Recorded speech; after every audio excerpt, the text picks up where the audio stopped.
Hello, everyone. My guest today is Lloyd Armbrust. After working inside newspapers for over 10 years, he started OwnLocal to fix the business of news. With initial seed investment from Y Combinator, OwnLocal has grown to work with 276,000 small businesses through 3,500 newspaper partners all around the world. Today, OwnLocal is profitable and growing with 8-figure revenues. Lloyd, are you ready to take us to the top? I'm ready. All right. So dive deeper there. So what does OwnLocal do and what's your revenue model? How do you make money? So what we do is we partner with local newspapers that already have existing customer base. So think small and medium-sized businesses that are still buying newspaper ads today. A lot of those folks, for whatever reason, aren't buying ads online. And so what we do is make it really easy for that newspaper to turn that print advertisement into an online advertisement. And how does that work? Can you give me a customer, name a customer story that you have permission to share? Like a specific small business? Yeah, maybe someone here in Austin? Yeah, so we do work with the Austin American Statesman. Okay. So basically probably a lawyer, car dealership. I'm trying to think like maybe Charles Mod Toyota, something like that. What we do is we take their print advertisement. Now, obviously, they're doing a lot of online stuff. Austin's a bad example actually for us because a lot of our partners are really smaller newspapers, but we do work with a lot of the big newspapers as well. And so in that case, we would be working with, say, a local car dealership, and they would have their online strategy, but they have a print strategy as well. And so what we're doing is we're taking that print campaign, we're extracting the data. Our technology extracts like the offer information or the special that they're running, a lease offer, something like that. Well, we suck out the creative as well, or just text-based? We suck out the creative, but the creatives are usually pretty bad, with the exception of car dealers, which is why they're a bad example. But usually in fact, so we process about 170,000 ad campaigns a month, and I would say probably 160,000 of them are uniquely terrible. Just think about middle America and design. It's not really there. And so what we're doing is we're taking that offer information, and sometimes the creative, like we'll take, so our tech, we actually have a patent on this where we can take out the different layers of PDF. So we can pull, like if there's an image of the owner or the logo of the business or an image of, let's say they're a plumber, an image of their truck or something like that. We can pull that out and use that in an online creative. But typically we use our database of 100,000 plus stock photos that we've curated and own the rights to, that we can match with that local business. So what we're able to really do well is, since we work with so many businesses all around the countries, is we know what will work really well for a florist. So I say I have all of these templates, all of these advertisements for florists that I can easily plug in the data for that local florist. But it will work really well on Facebook or Google or wherever. So Lloyd, what does that look like? I'm here in Austin. Let's say I'm a local florist, Nathan's Flowers. I'm making this up, $500 a month in the Austin Statesman. You're a client. Now, does Austin Statesman pay you for this, or do they just build through to me directly to pay you? Yeah, so they would bill you directly, being the florist, and then we would do the creative and everything. It's we call it gray label. They are usually aware of OwnLocal and the fact that we exist, but the power of our brand is really the local brands that we work through. Okay, so let's finish that story. $500 a month is typically what I'm spending there. They'll say, "Hey Nathan, if you use OwnLocal, pay us another $200 a month. We'll launch these online ads on austinstatesman.com for you." Yeah. So that's a very typical example. We do is they would do an auto bundle. So it's what we call an opt-out sales model. Because think about the small businesses today that are just buying print, right? There's a reason they're not buying online. They're uncomfortable. They don't want to make the decision. They want to make the jump. And so what we're doing is saying like, okay, you're spending $500 a month. You're going to spend $50 for a very, very small online campaign, which we're going to automate for you. You're not going to have to make any decisions, not going to have to make any creative decisions. We're going to create this campaign and let's see how it goes. And if you don't like it, you can cancel. And what happens is then we can take that and then turn that into a larger campaign later on. So should I, from a business model perspective, in terms of how you make money, Lloyd, should we think about this as a kind of ad tech platform or a pure play SaaS, revenue stream? It's really a hybrid. When you try to look at and like benchmark our business, it's very hard to do so against standard SaaS metrics, because on one end, we're going to be like blowing like Yelp's numbers out of the water. But on the other end, like it's going to look like we have really high churn because of the way that the newspaper industry churns. Yeah. So. Interesting. Well, so have you raised capital, and if so, how much? Yeah, we've raised just a very small amount. We were in Y Combinator a long time ago in 2010. And right after that, we raised just under $1 million. Since then, we've raised a total of $3.5 million. In additional or cumulative? In total revenue, or total raise. Total. And you said revenue in the 8 figures. When did you pass 10 million? That would have been last year. Last year. Okay. We did $11 million last year. That's great. And that is it taking December, and it's a forward-looking run rate, or that's cash collected in 2017? No, we like to think of things in terms of fiscal year. Got it. But I'm just saying that's actually receipts captured, not a run That's rate. correct. Yeah, we did $11 million in 2017. And how much of that is any portion of the $50 automatic campaign you're launching for Nathan's Florist? Is any of that going towards a flat SaaS related fee to you, or is it all just a cut of ad spend? Yeah, it's actually, there is no ad spend in that initial spend, because what we're doing is we're standing up our own ad network on the newspaper's website that has our ad units inside it. So we do, about 4 billion impressions a month on this ad network that we basically own and operate. So there's no ad costs for us for that. The upsells that we do, which we're actually just getting into right now this year, 2018, we're starting to kind of add on to that, say like, okay, let's take this ad and put it on Facebook. Let's put it on Google. Let's put it and sell it programmatically for you. That's actually a new thing that we're doing. So in terms of 2017's revenue, all of that was our own owned and operated ad network. And we don't have any pass-through revenue. So the number that we have made our newspaper partners, so that $50, if you want to do the math, we've actually made our newspaper partners in 2017, I think it was something like $110 million. We made our newspaper partners with that ad position. That's what I was trying to figure out. So that 11 million is not total ad volume through your platform. You put over 100 million through your platform, of which your cut was around 11 million. That's correct. I got it. Okay, that makes more sense. Interesting. And what do you think you'll do this year? So I'll just say that we're targeting to do about 20 to 30% growth, which is what we grew over 2016 as well. Okay. When you go out, in these early funding conversations you had, it sounds like first of all, are you cash flow positive today? We're cash flow positive and profitable. Yeah. Okay. So if you were, I don't know if you are, but if you were going to go out and raise more capital and you were trying to position yourself around a multiple that looked more like a SaaS multiple versus a percent ad spend multiple, right now, what would that dialogue sound like? How would you position that? So you're saying if I'm trying to raise money, how would we position the business? Well, not just raise money, but anyone valuing it. Let's say someone is even potentially acquiring the business, right? You're going to get a better multiple if you can make the revenue look like recurring SaaS revenue versus a percent of ad spend. Do you just forfeit and say, no, we are a percent ad spend, we're not SaaS? Or do you try and say, no, we are recurring, it's predictable revenue? It is recurring and predictable revenue. It does have very high churn because the newspapers that we work with have very high churn naturally. So you know that like something like 9 out of 10 businesses in their first year end up churning, right? Well, newspapers, it turns out, get a very high percentage of those customers because, if you're running a business and you don't know what you're doing, let's say it's a restaurant, and it's your first year, one of the things you do is like, well, I need business cards and I need to advertise in the newspaper. And so we will get that ad once, and this is something like 50% of our ads. So we'll see that customer one time. And those customers, that is a really high churn rate for us. So month over month, like we're looking at almost 50%.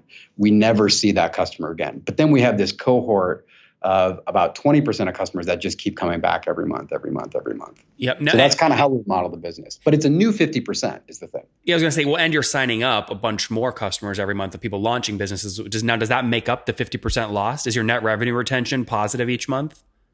Or above 100%? It is positive, not each month because of seasonality. So it's a very seasonal business. Like July, for example, is one of the worst for the business, just for the ad business in general, the print ad business.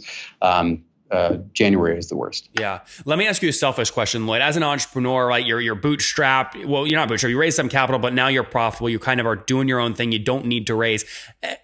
Let's say you don't raise it all and you're not looking at, how do you get rich from OwnLocal? Right. You can't pay yourself dividends because like you have to then explain that to like the board. Do you have a dividend, like a profit sharing model with employees, or how do you build wealth?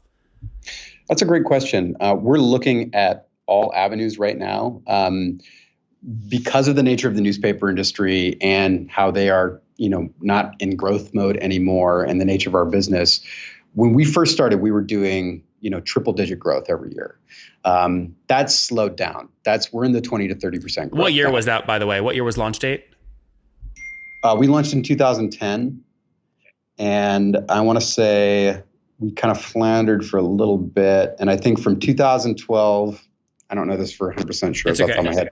From 2012 to 2016, I think we doubled revenue every year. 2016 over 2015, we grew by 79%. But then that has since slowed, and we're seeing a leveling. So I can see us growing 20 to 30% here in the next 5 years, which is still a great business. And there are a couple things like this add-on option. We're working with over 100,000 businesses a month. Or a quarter rather. If we can take those and upsell them into these things, it could be a really big business. But right now, we're just taking our profits and reinvesting in these kind of technologies to see what will happen. We are cash flowing a lot of money though, and so full candor, we're looking at all options. We're talking about potentially giving dividends back to investors, paying back some investors. A lot of our investors were raised on convertible notes, and that's really great for a high growth company. But have they converted yet, or no? They're still notes, and you've just put off the interest rate and renegotiated when they come due. Yeah, we're just keeping the interest rate rolling for them. So it's kind of an interesting place to be in. It's we have a great business. Like I said, it is growing, but it may not be that sort of rocket ship that we thought it was going to be in the beginning, where we're going to continue to double revenue every year. Yeah. No, I value, you look at what Wistia just did in terms of buying out early investors, right? Same kind of concept. You built a business. We're looking at that. Yeah. It's like, because what I'm thinking is if I'm you, I'm going, okay, I'm building a great business. If I don't want to exit though, how do I build wealth for myself, right? Without looking selfish. Well, the first thing you have to do is pay back your early supporters. So how do you do that? Do you buy them out? Is it dividends? What is it? Once you figure that out, then it's like, okay, let's say they're all bought out. A cap table is cleaner now. You're building the company. It's cash flowing like crazy, which makes you a potential target for private equity. Or you just personally pay you and other equity holders out like a profit sharing every year, and that's how you build personal wealth. Is that kind of how you're thinking about it? I think any sort of exit or plan like this for the business, you have to look at three things, and I look at it in this order. I look at what are the employees thinking and what benefits the employees the most, right? So in a profit sharing scenario, I think you'd have to extend that to the employees as well. Even if they're not on the cap table? Even if they're not on the cap table, that's right. The second thing is what's good for investors. They were the ones that ponied up the money to make a lot of this happen. This has got to be good for them. And the third one is myself. And if those first two groups are taken care of, I know that I'm going to be taken care of. So I definitely we had early buyout offers from some big companies, which would have made me very rich, but would have not been done so well for the employees, not done so well for the investors. And the way that I look at this is my reputation. Wait, what situation does that happen in? Was there a weird water flow on the cap table, or when would you have gotten rich, but they wouldn't? So what happened was we were just out of Y Combinator. It was 2010. We had just raised. We had just closed. So we'd only been running the company for a matter of months, and we got an offer for about $17 million valuation to buy the company from we'll just say a big internet company. And the deal was though that most of the employees that we had hired, because they were just kind of like really down and dirty salespeople. We had about 17 employees at the time. I knew would not have passed muster to be hired by this company. And this sort of the story and the vision, come in, make this thing happen, and maybe you'll be able to participate in the wealth. That wouldn't have happened for them. And then for the investors, what they wanted to do was they wanted to just they wanted to take all of the money that they were going to pay me and my co-founder, and they wanted to do that in a 10-year payout, which is kind of weird. But then they wanted to give the investors their money back. So basically, the way that I was looking at it was like, well, they're getting their 1x liquidation or whatever, but that's not really a good deal for the investors, and that's not why they signed up. And I know that like one of our investors, Steve Anderson from Baseline Ventures, he had a couple rounds before us had invested in Instagram and Weebly and Heroku. He only did about 8 deals a year. I knew that the most valuable thing for Steve was his time. And so I didn't want to waste his time by saying like, you make a bet on me and then you're just going to get your money back in a couple of months. That wasn't okay to me. And this big company didn't really want to budge on that. Interesting. So they wanted to reserve, even though the deal value was 17 million, they basically structured it to get around the natural cap table water flow to incentivize you and your co-founder and kind of not be so good for employees and early investors. That's right. Interesting. Interesting. Okay, very good. I mean, something else that goes through my head, right? A lot of you're seeing all these deals happen with Bezos going after the Washington Post. You have Steve Jobs' widow going after 50% of the Atlantic. Vice Media is in trouble. You've got a Time, Fortune, and Money, right? All old print assets up for sale right now. I mean, you have unique insights from a data perspective into lots of newspapers, right? That if a private equity firm had hands on it, they could do a newspaper roll-up strategy. I mean, would you ever go raise a bunch of money as a sidecar vehicle and roll up these things? Well, I mean, it's already happening right now. So the biggest newspaper company in North America right now is Gatehouse Media. It's actually financed by a group called Fortress Capital, and they're doing exactly this. There's a couple other smaller funds that are doing something similar. Would you ever pursue that though? I mean, you'd be the perfect guy to do this as a thing, like roll up that part of your supply chain. I wouldn't do it in the way that they're doing it. And the problem with some private equity, I feel like they're really gutting the value that the newspapers have in their local markets by eliminating a lot of the local talent. Editorial, yeah. Editorial and sales. I think that there's like one of the big reasons why people work with newspapers is they know that they can go down to the local office and talk to the guy, or talk to the gal that, is on their PTA with them. And that's why they continue to advertise in the newspaper. So I think there's a strategy. I think that it's being aggressively pursued right now in a way that looks like it's working out. The problem is I worry that it's actually hurting local journalism. Yeah. All right. Let's wrap up here with the famous 5. Number 1, what's your favorite business book? I would say Principles by Ray Dalio. It's a good new one. Number 2, is there a CEO you're following or studying right now? Following or studying. I mean, I like watching the world burn. So I'm watching Elon Musk and kind of his antics right now on Twitter. Yeah. I was going to say, he literally right before we came on announced he's potentially looking at taking Tesla private. Do you think he does it? I think that he does 100% of the things that he claims he's going to do. And there's like an inverse relation to how crazy it looks. So probably. Interesting. Number 3, what's your favorite online tool for building the business? This is going to sound lame, but I'm just going to say Gmail. That's not that lame. All right. And how many hours of sleep do you get every night? Probably 5 to 6. Okay. It's not bad. And what's your situation? Married, single, kids? I have 4 kids. I'm divorced. 4 kids. Holy mackerel. Okay. 4 kids, not married. And how old are you, Lloyd? 36. 36. Last question. What do you wish your 20-year-old self knew?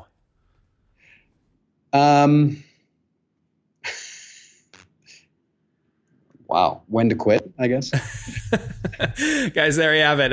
It's sometimes it's easy to start as an entrepreneur. We always have ideas, but you rarely think about, okay, well, how long do I give myself to see if this thing reaches scale before I decide now is the time to quit this gracefully? He wishes he maybe knew that earlier. But meantime, OwnLocal is growing, call it 20-30% year-over-year growth. They did $11 million in revenue in 2017. Again, helping over 4 billion impressions across many, many newspapers around the country, basically print and change print advertising into a new digital stream for them. They're looking at expanding today, founded about in 2010, $3.5 million raised, OwnLocal. Lloyd, thanks for taking us to the top.